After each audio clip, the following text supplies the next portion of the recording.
গণ অভ্যুত্থান পরবর্তী প্রত্যাশা পূরণের সংকল্প তারেক রহমানের, বললেন বাংলাদেশের শেষ ঠিকানা কখনো ছেড়ে যাবেন না। হেরে যাওয়ার ভয়ে ভোট হাইজ্যাকের চেষ্টা একটি পক্ষ, বলেছেন ডাক্তার শফিক। লাঠি হাতে কেন্দ্র পাহারার ঘোষণা নাহিদের। ঢাকার ৩৭টি ভোট কেন্দ্রকে ঝুঁকিপূর্ণ হিসেবে নিয়েছে পুলিশ। নির্বাচনী দায়িত্বে আনসার ও গ্রাম প্রতিরক্ষা বাহিনীও কঠোর অবস্থানে। দেখছিলেন ক্রাউন সিমেন্ট সংবাদ শিরোনাম, এবার বিস্তারিত। বিএনপি চেয়ারম্যান তারেক রহমান বলেছেন, দেশের নারীদের এগিয়ে নিতে না পারলে দেশ এগুতে পারবে না। তাই দেশের প্রতিটি গৃহিণীর হাতে ফ্যামিলি কার্ড তুলে দিতে চায় বিএনপি। কৃষকের অবদানের কথা তুলে ধরে কৃষকদের এগিয়ে নিতে কৃষি কার্ড দিতে চায় বিএনপি। ঢাকা ১৭ আসনে দেশের সর্ববৃহৎ দলের কাণ্ডারি যখন প্রার্থী, তখন সেই আসনে ভোটারদের মাঝে নির্বাচন ঘিরে আলাদা উৎসাহ উদ্দীপনা থাকবে, এমনটাই স্বাভাবিক। তাই বনানী মাঠে বিএনপি চেয়ারম্যান তারেক রহমানের আগমন বাড়তি আগ্রহ তৈরি করেছে ভোটারদের মাঝে। তারেক রহমান সমাবেশ স্থলে পৌঁছার আগেই ঢাকা ১৭ আসনের বিভিন্ন ইউনিট ওয়ার্ডের নেতাকর্মীরা খণ্ড খণ্ড মিছিল নিয়ে হাজির হন সমাবেশ স্থলে। প্রধান অতিথির বক্তব্যে তারেক রহমান বলেন, দেশের নারীদের এগিয়ে নিতে না পারলে দেশ এগুতে পারবে না। তাই দেশের প্রতিটি গৃহিণীর হাতে ফ্যামিলি কার্ড তুলে দিতে চায় বিএনপি। কৃষকের অবদানের কথা তুলে ধরে কৃষকদের এগিয়ে নিতে কৃষি কার্ড দিতে চায় তার দল। লক্ষ কোটি নারী যে শিক্ষিত হয়েছে, এই নারীদের শিক্ষার আলো পৌঁছেছে, কিন্তু এখন তাদেরকে আমরা অর্থনৈতিকভাবে স্বাবলম্বী করে গড়ে তুলতে চাই। বিশেষ করে খেটে খাওয়া নারী, প্রান্তিক পরিবার যারা আছে, প্রান্তিক নারী যারা আছেন, সারা বাংলাদেশে খেটে খাওয়া যারা নারী আছে, তাদেরকে আমরা স্বাবলম্বী করে গড়ে তুলতে চাই। এবং এ কারণেই আমরা সিদ্ধান্ত গ্রহণ করেছি যে আমরা বিএনপি সরকার গঠন করলে ইনশাল্লাহ পর্যায়ক্রমিকভাবে সমগ্র বাংলাদেশে আমরা গৃহিণী যারা আছেন, মা যারা আছেন, তাদের কাছে আমরা সরকারের পক্ষ থেকে একটি ফ্যামিলি কার্ড নামে একটি কার্ড পৌঁছে দিতে চাই।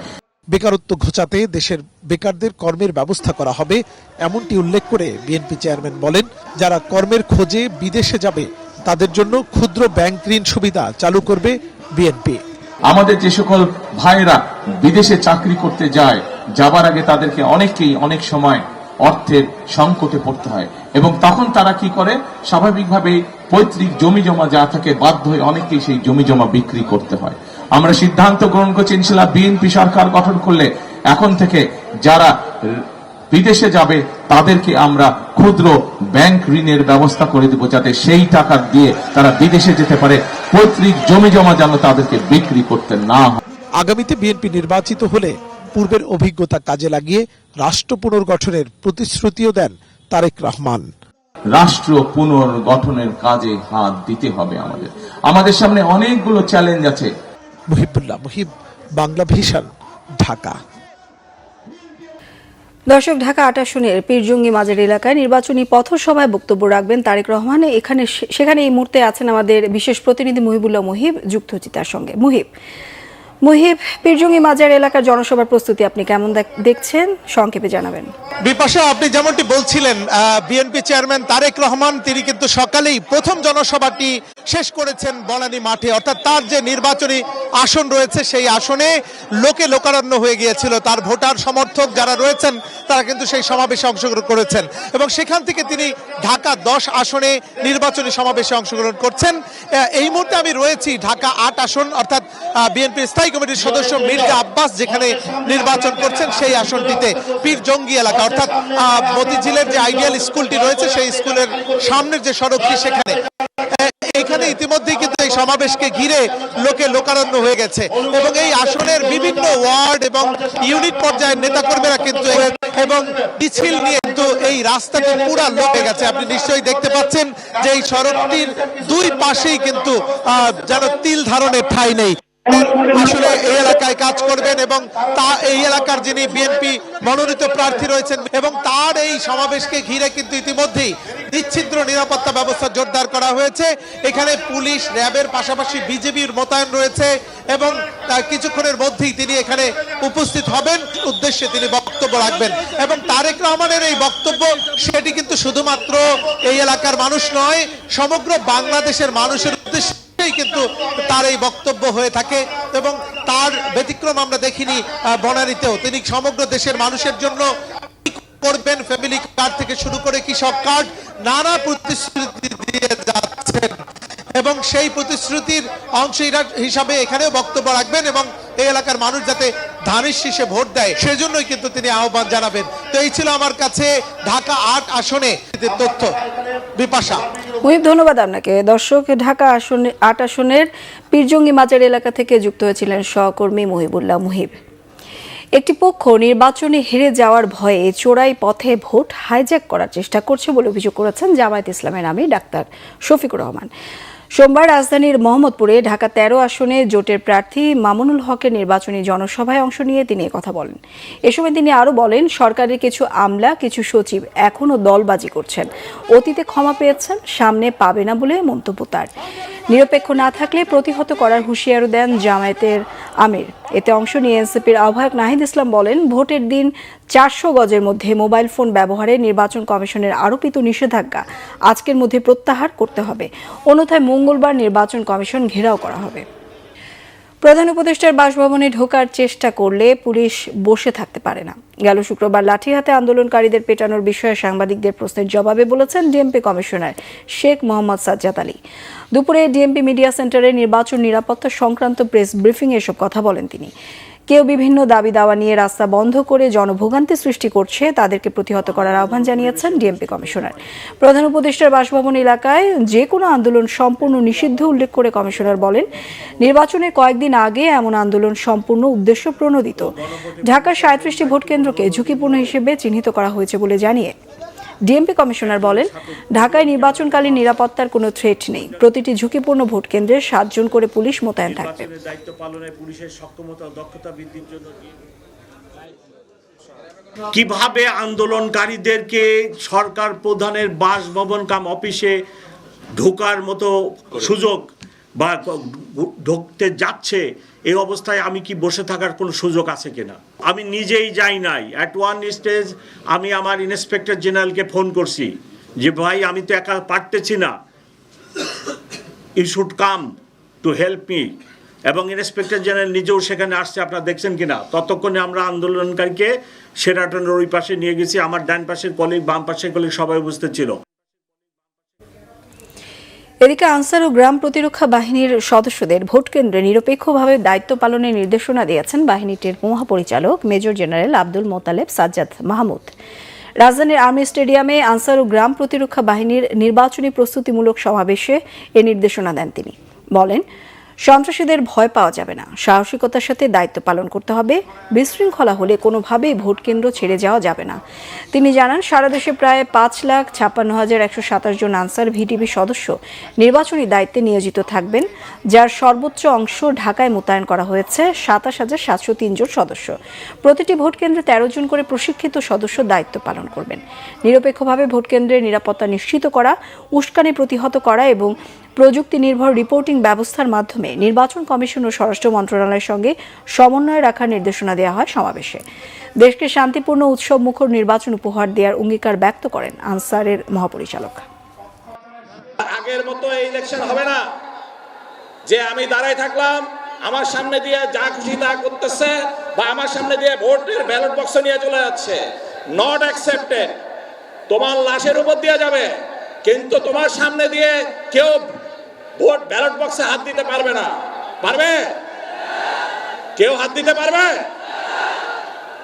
অসম্ভব, অসম্ভব। এই জিনিস আনসার ভিডিপির সদস্যরা একদম সর্বোচ্চ ভাবে জীবনের সকল হুমকি নিয়ে হলেও সেটা ঠেকাবে। রাজনৈতিক দলগুলোর ইশতেহার মনিটর করবে সুশাসনের জন্য নাগরিক সুজন। জাতীয় প্রেসক্লাবের সংবাদ সম্মেলনে এই কথা জানিয়েছেন সুজন সম্পাদক বদিউল আলম মজুমদার। নির্বাচনের আগে রাজনৈতিক দলগুলোর দেয়া ইশতেহার বাস্তবায়ন না হলে তারা আদালতে যাবেন বলেও জানানো হয়। মানুষ যা শুনতে চায় তা দলগুলোর ইশতেহারে আছে জানিয়ে বদিউল আলম মজুমদার বলেন, সম্পদ কোথা থেকে আসবে কিংবা অগ্রাধিকার কোনটা তা বলা হয়নি। চ্যালেঞ্জিং পরিস্থিতিতে ইশতেহার কিভাবে বাস্তবায়ন করা হবে তা উল্লেখ নেই। জুলাই সনদ বাস্তবায়নের প্রতিশ্রুতি দিলেও বিএনপির ইশতেহারের সাথে জুলাই সনদের কিছু বিষয়ের মিল নেই। ভোটানুপাতিক না হয়ে নিম্নকক্ষের আসন ভিত্তিক উচ্চকক্ষ গঠন হলে ক্ষমতার ভারসাম্যের লক্ষ্য পূরণ হবে না বলে মনে করেন সুজন সম্পাদক। সব দলকে হাইয়ের পক্ষে অবস্থান পরিষ্কার করার আহ্বানও জানান বদিউল আলম মজুমদার। 104 জনকে গুম করে হত্যার ঘটনায় মানবতাবিরোধী অপরাধের মামলায় সাবেক সেনাপ্রধান ইকবাল করিম ভূঁইয়ার দ্বিতীয় দিনের সাক্ষ্য গ্রহণ ও আংশিক জেরা শেষ হয়েছে। সোমবার আন্তর্জাতিক অপরাধ ট্রাইব্যুনাল 1-এ তার সাক্ষ্য গ্রহণ নেওয়া হয়। জবানবন্দি দেওয়ার সময় র্যাব ও ডিজিএফআই এর বিলুপ্তি চেয়েছেন তিনি। সেই সঙ্গে আয়নাঘরের মতো অপসংস্কৃতির জন্ম দেওয়ার পর ডিজিএফআই টিকে থাকার বৈধতা হারিয়েছে বলেও মন্তব্য করেন সাবেক এই সেনাপ্রধান। এর আগে রোববার আদালতে জবানবন্দিতে তিনি তুলে ধরেন অপারেশন ক্লিন হার্টের নামে বিচার বহির্ভূত হত্যাকাণ্ড, জিজ্ঞাসাবাদের সময় ডিজিএফআই এর হাতে তারেক রহমানকে নির্যাতন সহ নানান ঘটনার বর্ণনা। এছাড়া র্যাব গঠনের পর সেখানে পুলিশের সাথে সেনা সদস্যদের যুক্ত করার সিদ্ধান্ত ভুল ছিল বলেও ট্রাইব্যুনালে উল্লেখ করেন তিনি। সাবেক সেনা কর্মকর্তা ও এনটিএমসির সাবেক মহাপরিচালক জিয়াউল আহসানের বিরুদ্ধে 3টি অভিযোগ এনে আন্তর্জাতিক অপরাধ ট্রাইব্যুনাল 1-এ মামলাটির বিচার শুরু হয়। এই মামলার অবশিষ্ট জেরার দিন আগামী 18 ফেব্রুয়ারি নির্ধারণ করেছে ট্রাইব্যুনাল। নীতি সুদ হার 10% বহাল রেখে মুদ্রানীতি ঘোষণা করেছে বাংলাদেশ ব্যাংক। একই সঙ্গে ব্যাংকগুলোর অতিরিক্ত তারল্য কেন্দ্রীয় ব্যাংকে আটকে রাখার প্রবণতা কমাতে স্থায়ী আমানত হারও কমানো হয়েছে। সোমবার বাংলাদেশ ব্যাংকের প্রধান কার্যালয়ে এক সংবাদ সম্মেলনে মুদ্রানীতি ঘোষণা করেন governor doctor Ahsan H Mansur. তিনি বলেন, শুধু মুদ্রাস্ফীতি কমানো বা মুদ্রানীতি ঘোষণা করা বাংলাদেশ ব্যাংকের কাজ না, ব্যাংকিং খাতের প্রতি জনসাধারণের আস্থা ফেরানো ব্যাংকটির লক্ষ্য। জানান, কারো ওপর নির্ভরশীল না থাকতে রিজার্ভের জন্য ডলার কেনা হয়েছে। বেসরকারি খাতের ঋণ প্রবৃদ্ধি নিম্ন পর্যায়ে, রেমিটেন্স প্রবাহ সহ আরও বিষয় নিয়ে কথা বলেন তিনি। ব্যাংকিং খাতে অস্থিরতা কমাতে নির্বাচিত সরকারকে তৎপর থাকার পরামর্শ দেন বাংলাদেশ ব্যাংকের গভর্নর।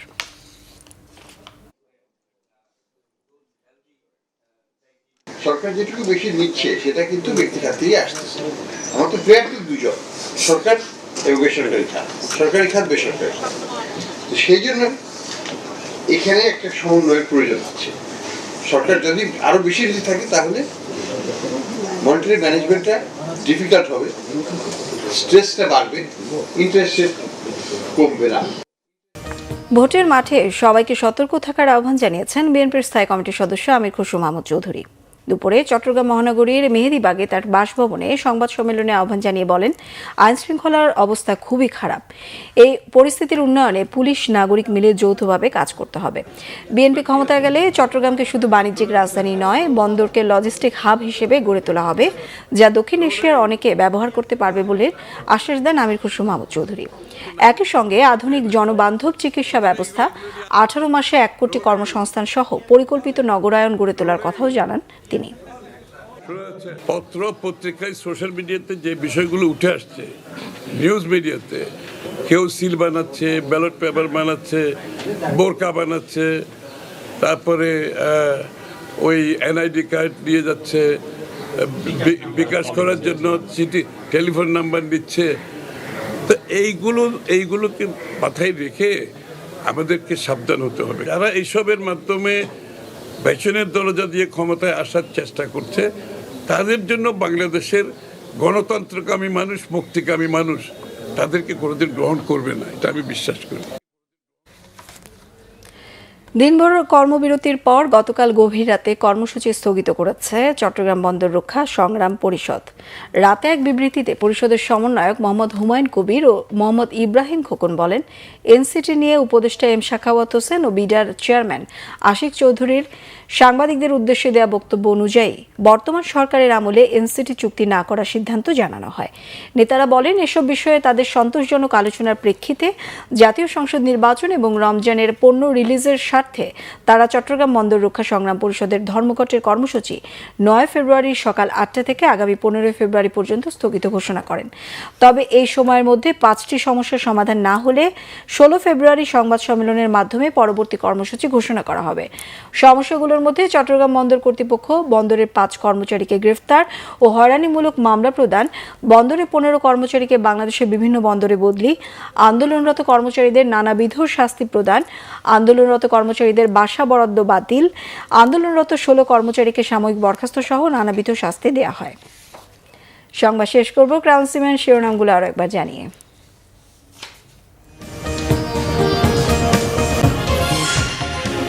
মানুষের গণ অভ্যুত্থান পরবর্তী প্রত্যাশা পূরণের সংকল্প তারেক রহমানের, বললেন বাংলাদেশের শেষ ঠিকানা কখনো ছেড়ে যাবেন না। হেরে যাওয়ার ভয়ে ভোট হাইজ্যাকের চেষ্টা একটি পক্ষ, বলেছেন ডাক্তার শফিক। লাঠি হাতে কেন্দ্র পাহারার ঘোষণা নাহিদের। ঢাকার 37টি ভোট কেন্দ্রকে ঝুঁকিপূর্ণ হিসেবে নিয়েছে পুলিশ। নির্বাচনী দায়িত্বে আনসার ও গ্রাম প্রতিরক্ষা বাহিনীও কঠোর অবস্থানে।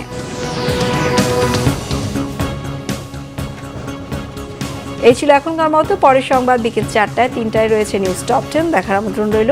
এতক্ষণ সঙ্গে থাকায় ধন্যবাদ সবাইকে।